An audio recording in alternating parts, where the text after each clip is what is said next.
Conversation, the podcast to support your spiritual revolution. I'm your host, Kara Goodwin, and today I'm joined by Sara Webb. Sara is a certified meditation coach and master teacher specializing in high-functioning anxiety. She empowers CXOs with closet anxiety to take back control of their lives by teaching them to relax so they can have more energy and focus on what's important. Sara teaches leaders and overachievers with high-functioning anxiety pocket-sized techniques to process stress, improve daily happiness, and bring the best versions of themselves to their own lives.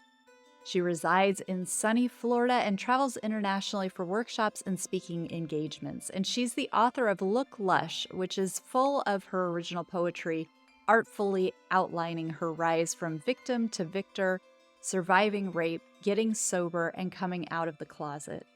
So Sara, welcome. It's such a joy to have you here. Thank you so much for having me, Kara. And we were just talking before we started recording about how we've just had all these near misses because we've been trying to do this, I think, since the spring. And here we are at the end of October. It's almost Halloween. So thank you for your patience as we've tried to coincide, but because you're in Florida, we've been impacted by the storms. And I think two of the times that we've had to reschedule have been for storms and so on. So it's so nice to finally get to meet you. Same here. Yeah, thank you for your patience. Yeah. So I would love to start by talking about your personal journey. Can you talk about how you got to where you are today, helping people with hidden anxiety and these high-functioning CXOs? I didn't know I had anxiety for the longest time. I thought it was just stress and I thought it was completely normal. I focus on high functioning anxiety because it's not necessarily talked about a lot. You won't find it in the DSM. You'll find generalized anxiety. And for generalized anxiety, we go into fight or flight, just like for high functioning anxiety. But with generalized, we tend toward that flight. We shy away. We don't want to go in public or do that thing.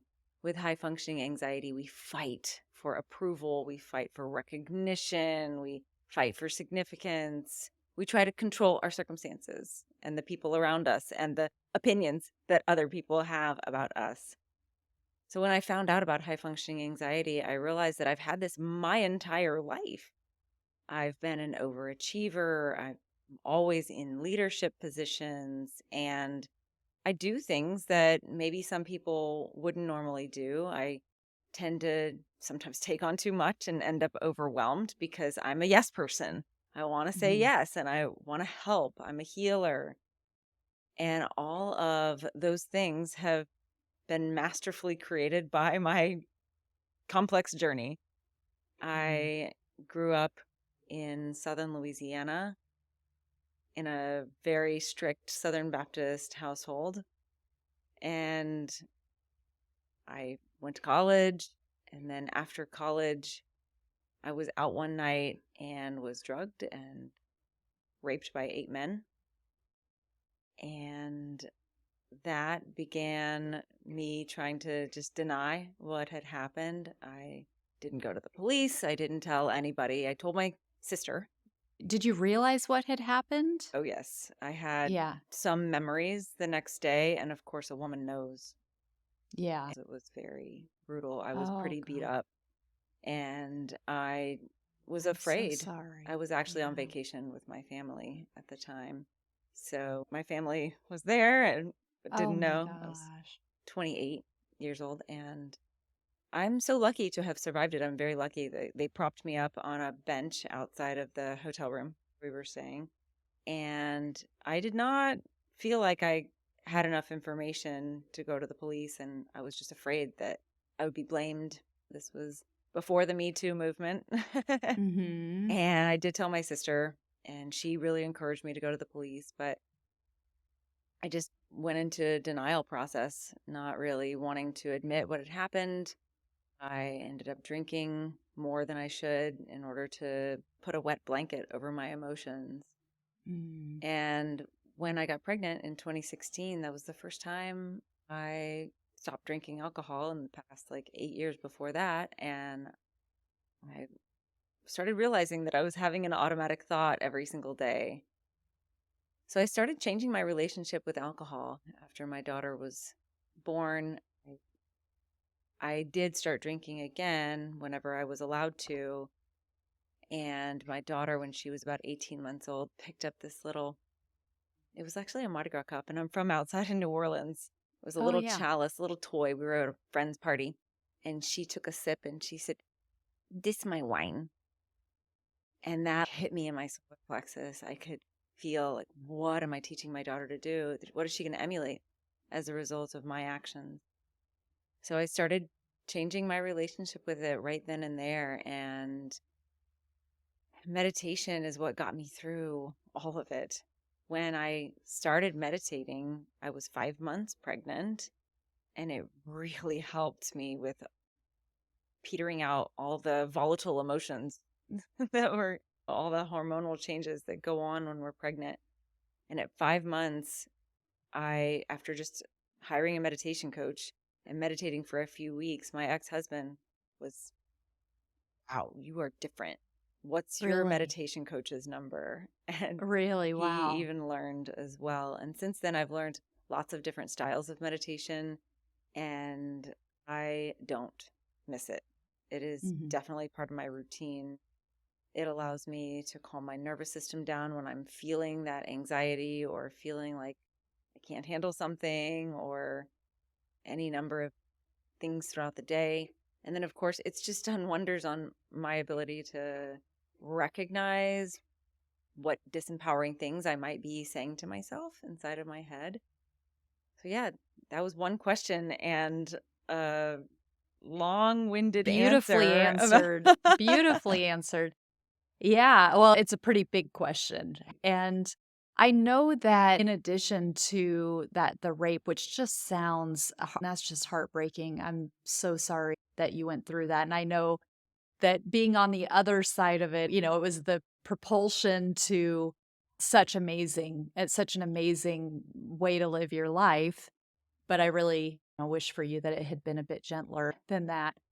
But I know that coming out was also a major event for you, and you touched on that a little bit in your story, but what role did that play in shaping what you were destined for? Yeah, I love that word. Destiny, right? Healing requires injury. And I am so blessed that I've had so many opportunities to heal in my life. Growing up in the background that I mentioned early on, I knew that it was not okay to be gay or bisexual, which is what I was calling myself in my late teens and early 20s when I was in college. I never told my parents. I never came out to anybody. Of course, I had girlfriends, but I was not broadcasting that to anybody because I didn't think it was any of their business. And so I hid in the closet for a long time. And as I mentioned, I wanted to have a baby. And so alcohol was it was a convenient tool to be able to continue to date men and have a baby the right way, the way that I knew Mm, my parents would accept. And it sounds backhanded and malicious, but it really wasn't. It was more of protection, just to protect myself. And I think I was technically bisexual, but after that event, I really didn't want to have to do that anymore. But alcohol provided that ability for me to do that. And when I finally kicked the habit after I got a divorce, because I could get sober in the house with my ex-husband, he still drinks. He didn't mm, like it, me not to mm. drink. Then I was really able to say, wow, I don't have to be intimate with men anymore. I can have relationships with women. And it's just, as a woman, it's a lot easier to have a relationship with a woman. I think we understand one another a lot better. And yeah, so coming out in my 30s just seemed like a really natural thing to do. I guess I was 38 when I came out to my family, and I was summarily rejected by my parents. I even told them what had happened to me, and They were shocked and horrified, but did not believe me that I'm gay, think that it's a choice. And they still try to pray the gay away and try to tell me to get back to my ex-husband, which is ludicrous, and send me Oh. Bible verses. We have a good relationship, but it's just not what I wish it was. I wish that they would allow me, I'm 42 now, allow me to be the person that I am without trying to control who I Mhm. am. And so I came out to the world when I was 40 on social media. Uh-huh. And that was really empowering. So many people reached out to me and very encouraging and accepting. I didn't have a whole lot of backlash, but over the years, so many of my like Reiki practitioners or acupuncturists used to tell me that my throat chakra was blocked. And Mhm. I used to be so confused about that because I am pretty loud, rambunctious, buoyant. Extroverted. Yeah, well, Uh-huh. I'm really an ambivert. I need a lot of alone time, but I can be Ambivert. extra. That's new. I've Hmm. never heard that. Okay. So All yeah, I right. Well, need a you lot of come across so confident and outgoing. Yeah. right. And so I was really confused about this throat chakra. And it finally hit me during a meditation several years ago that I wasn't living my truth. I wasn't speaking my truth for so long. And Mhm. my throat chakra has not been blocked ever Really? since. That makes Yeah. so much sense. Yeah. Yeah, that's great. And now I lead chanting. Chanting and mantra meditation are really dear to my heart. And I Mhm. think being able to really live my truth from this area when our chakras are aligned and our heart is able to connect at that higher heart throat connection, and we feel like we can be fully ourselves.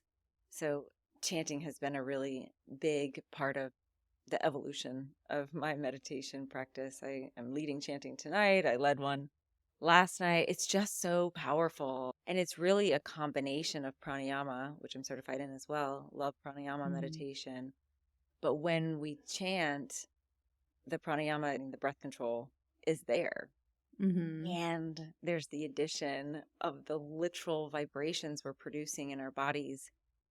And I'm sure you've heard that the fifth chakra is very connected to our sacral Mhm. chakra, the second. Well, when we have Yes. sexual trauma, when we have any trauma that involves our creativity or relating to our ability to be free, or even if we have like literal body trauma in this hip complex, if you've ever taken an anatomy class or any kind of a yoga or medical practitioner, that hip complex is incredibly complex. And this is a way that we can produce, be creative, and liberate this area, which I discovered firsthand when I gave birth at a birthing center with no drugs Good for and you. did some literal, like guttural chanting. My practitioners told me that when I was in it, you're going to want to do this. And I thought, no way, I want to do that. And it is so powerful. It does unlock this area down here. Oh, that's so interesting. And sorry to continue on this. No, not at The all. shape of our larynx, if you look at it from above, looks almost identical to the shape of our reproductive organs on Really? the inside. If you look How at the ovaries, fascinating. and so they really mirror one another. They're created very similarly. Yeah, it is That's so fascinating. I interesting. love that stuff. Because do you know Donna Eden? She's Mm. the energy medicine. So Uh-huh. she's one of the pioneers. She's been doing it for a long time. Modern pioneers, of course, energy work's been around forever, but Right. she can see energy in the body. She can see like where there are gaps, where things are out of balance and things like that. But I remember because I followed her work for a few months and I haven't looked at her stuff for a while, so I might not have it exactly right, but there was this like Celtic chakra like connection exercise because she does like this whole combination of tapping and like Mm-hmm. where she's using the meridian lines and the chakra system, but she's just using like your hand rather than it being like acupuncture. It's like taking your hands Right. and either tapping or just like touching or Hmm. like doing circles or whatever. And I just remember it was like this, that it was something with Celtic origins, but it used the chakras, and maybe there was some meridian something in it too, but it started at the heart, and then you just did this spiral to each chakra, and I can't remember now if it was like which way you rotated or maybe it depended, but I remember her talking about like you do the heart to the solar plexus, up to the throat, to Mm, the sacral, and she would talk about, like, how I remember her talking about how connected the 2nd and 5th chakras were, and, in that it's a Celtic weave, I think is what it was called, and that was the first time that I had heard that, and I'm like, "Oh, it makes so much sense because the creativity is expressed in both yeah. places," and I didn't realize the anatomical connection, so Isn't that so fascinating? interesting. Yeah. When you said seeing energies, it sounds like Dr. Sue Morter's work, The Energy Codes. I don't know if you've read that book. Yes, and actually she's local to my area. I live in the same town as Dr. Mm, Sue, and that was how learned about Donna Eden because they were both at a conference that I went to, and I had never heard right. of her before, but Hmm. yeah, so similar, and Dr. Sue, I think, can see She, energy as well. well, Yeah. she could at least when she came back from her, like, I guess she went to the other side for a little while when she was in a meditative state in Iowa. Uh-huh. I'm trained with her Oh, okay. certification. I'm certified as a coach for energy codes. And so that's how I Oh, started my okay. coaching journey several years ago. Oh. And I'm interested in the body awake. I need to just make some space for it. But she does a lot of meditations that involve connecting the energy centers. And Mhm. of course, we know that each energy center is inextricably located next to a gland that's part of the endocrine system. Yes. And our hormones are controlled by the endocrine system. And Right. so, yeah, just making sure that everything is balanced. But I love this Celtic weave. I think somebody recently mentioned her to Oh, me. I'm yeah. going to have to check that out. So, Yeah, you thank might you. be getting the data Yeah, points, exactly. like yeah. Well, it's interesting too with you talking about the chanting and the toning because I have not really studied chants in particular, but I just lately in the last few months have been inwardly like, I just need to tone. I just need, and so I'll be like, even outside of meditation, if I'm by myself, or there are times where I feel that I need to work with an energy, with a soul, and I'll be kind of building with tones, Hmm. just through my voice, building an energetic structure, in the Hmm. ethers, and it just does, it feel there's just so much that So happens much. through the voice, through the chanting, what it does with the vibrations within us, within the Hmm. space around us. It's really, really powerful, and yeah. Absolutely. I have been teaching a certain workshop here locally because Mhm. chanting doesn't really translate online necessarily. It's really about the vibrations on the Yeah. people who are there. So I taught one on Sunday and I'm doing one in a few weeks. I was meditating and doing some chanting one morning several months ago, and something told me to do the bija mantras for a couple of the chakras. So I did. And then I started chanting up the chakras with the bija mantras.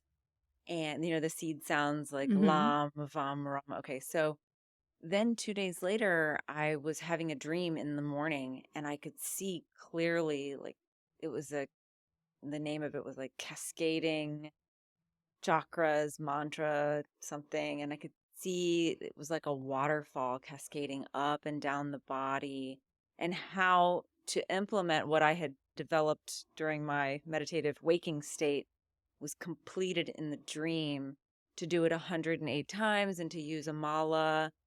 And I tried it I tried it on a smaller scale in a chanting class that I taught that week. And then now I've been doing 2-hour workshops and people are blown away. Like, either they've been doing chanting and they're blown away by how powerful it is and how you're just in such a state, such a beautiful state afterwards. or they've never even tried chanting before and they're coming to this workshop for the very first time and we experience that actual energy center and repeat it, and things come up. It's amazing because Mm. we know that our traumas, whether they're big T, little t, or even exciting things, these things live in energetic spaces in our bodies. They're like vibrationally locked. It's an anchor, they call it Yes. in NLP and neuro-linguistic programming. So anyway. Yeah. So you're like unlocking that Mhm. and releasing, and Mhm. that's beautiful. Wow. Yeah, this is how we heal trauma, is we Yeah. use our sensations. And so I've developed my own sensation meditation formula.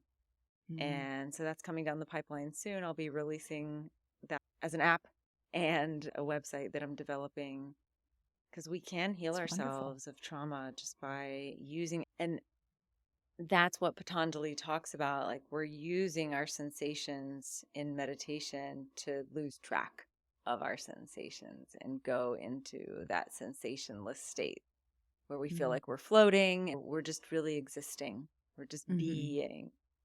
And Yeah. isn't that what it's all about? We are human beings, not human Right. doings. I know you've heard Yes. that. Yeah. Yeah. Yeah. That was one of on my first website. The homepage was like, be a human being, not always a human doing. Yeah. Right, exactly. Yeah. So, how does this work translate into your high functioning people with anxiety, especially like executives? Because I don't know, can you use the same sort of language that we're using here, or is it similar kind of modalities, or is there a different kind of toolbox for that subset? I think the answer is yes and yes and yes. We Hmm. obviously focus on transformation, we focus on productivity, being able to perceive time in a different way. Because so often when we have high functioning anxiety, we feel pressure. And a lot of times that serves us for a long time, but eventually it might get to us. So studies show that people who meditate are up to 120% more productive. Wow. And I rely a lot on, what does the science, the modern science, tell us? How does it corroborate what the ancients already knew? When we look at the studies, for example, leaders who meditate are more effective. They are better communicators. They are better at introspection and interoception. And employees who feel like their leaders care about them enough to invest in them with wellness programs like meditation, which anyone can do. There's no contraindications, like having a bad knee. No, it's not Yeah. like having a personal trainer that's hired for your business, but it reduces absenteeism when we implement meditation into workspaces. It reduces recidivism. It basically, across the board, improves the bottom line by about 500% when Wow. you factor everything in. So I'm focusing on the change makers, Hmm. and yes, focusing more on productivity. And it's a lot about mindset, because out of the 70,000 to 90,000 thoughts that we have every single day, 95% of them are the same as the day before, and about 80% of them are negative. So when Hmm. we develop our metacognition, our ability to think about our thinking, that space in between what we would normally react and do and our choice to respond, that makes us more effective in Hmm. every aspect of our lives, in our relationships, because we're changing our relationship with ourselves. And so that has ripple effects into our relationships overall. So Yeah. yeah, it's really the same thing. Now, when I work directly with CXOs and entrepreneurs and business owners, it's a custom tailored program. Hmm. They get exactly what they need for where they're at. If they come to me and they, for example, I'm working with somebody right now and he already knows a lot about the way the body processes stress, what happens when we go into fight or flight, how we start breathing from the chest, and how that can cause lower back pain because we're overloading this area and not belly breathing. And so he's already like actively working on using the belly throughout the day. So I get to go a lot deeper with somebody like that and Mhm. actually give, especially if they don't have any counterindications to holding the breath, which is really incredibly powerful. If they don't have Mhm. any heart disease or high blood pressure, then we can go into some of the more advanced techniques that I'm familiar with. Because I'm sure you know the power of pranayama and carbon dioxide tolerance when we hold our breath. Right. Do you want to talk a little bit about that? It's fascinating So fascinating. what happens with breath work, and I think that people can't hear it enough. Not only just how to breathe effectively, but pranayama in particular and dedicating having a dedicated breath work practice. Yeah, I mean, we're all doing some sort of a breath work Right? at certain, and I think that breath work sounds a little daunting to some people. Oh, I've got to do work, and it is a little bit taxing, but there are super therapeutic, very calming breath work activities. You don't have to do the Wim Hof where you're putting Mhm. yourself into a crazy, you're getting yourself high. That's what he says, right? Get high off your own supply. That's funny because I use Wim Hof in one some of my meditations that I lead in this week. I said to the group, because somebody was like so stressed and Mm, she just received bad news right before she came and she's like, I really need this, but I really am like I'm just on edge right now. And so I was like, okay, what do you guys want to do? Do you want to do Wim Hof? Do you want to do something a little bit less intense? And they were like, we need less intense today. It's like yeah, because it does it is so mhm. cleansing, but it is triggering also. It's great to be in touch and know what is it that we need right now. Yeah, absolutely. I was going to say that would surprise me if that would have been helpful for her. I would think that she Yeah, would need to like lengthen the exhale, right. maybe some level of breath holding, but it's during those breath holding times when we are really getting deep into the subconscious and we can rewrite some of our programming. Dr. Sue Morter in the Energy Codes uses Empower Step, which you get into kind of like a warrior one, warrior two. It's a warrior of sorts. And you do her central channel breath. And when you hold the breath at the top and hold the breath at the bottom, you repeat to yourself your phrase that you want to insert there. Because we're getting into that fight or flight state when we're depriving ourselves of oxygen or depriving ourselves of releasing the carbon dioxide. And yeah, I read that book by James Nestor, Breath. Oh, is it breathe?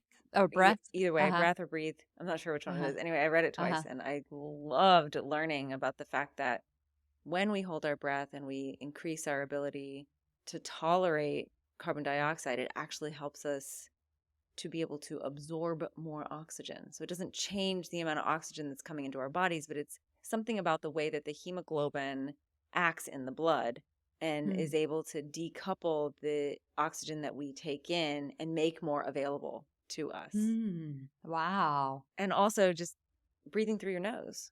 I have a client who just graduated yesterday Mhm. and she didn't even realize how much she was breathing through her mouth. And she's perimenopausal and feeling some of that fatigue and just switching to breathing through the nose. Like he says in that book, mouth breathing begets more mouth breathing and nose breathing begets more nose breathing. And Mm. so when we can just be more aware and implement more nasal breathing at all times in the day, we're gonna have more energy. And breath Mm. work can give us energy too. Breath of fire, even just Yeah. being able to change our energy. Maybe we're feeling super energized and we're laying in bed trying to sleep for the second hour in a row. I Mhm. have very specific breath work that I've developed that I give to my clients so that they can relax. Mhm. Absolutely. Yeah. Breath work is so powerful. I love it. And it's Is. trifold, right? It's recognition, being aware, Mhm. then controlling, and then the holding. So we don't just like go to the holding, but it starts with that Right. awareness. Yeah, yeah. Well, thank you for taking us through that. Like I said, I think we all just need that to remember, even to remember to hear it again. And it just because, like you say, we're always doing breath work, even if we don't realize it. So like, yeah, tune in. And how are we doing it? And how can we use the breath to help us to not only work with our nervous system, but it also can help us to access higher states of consciousness and more creativity and tap into make different neurological connections and so forth. So it's really powerful. Yeah, absolutely. Life force, right? Yes, right, right. Well, this has been amazing. Thank you so much. Tell us how people can find out more about you and connect with you. You can find me all over the internet. Sarah Webb says it's SaraWebbsays. I'm SarahWebbsays.com.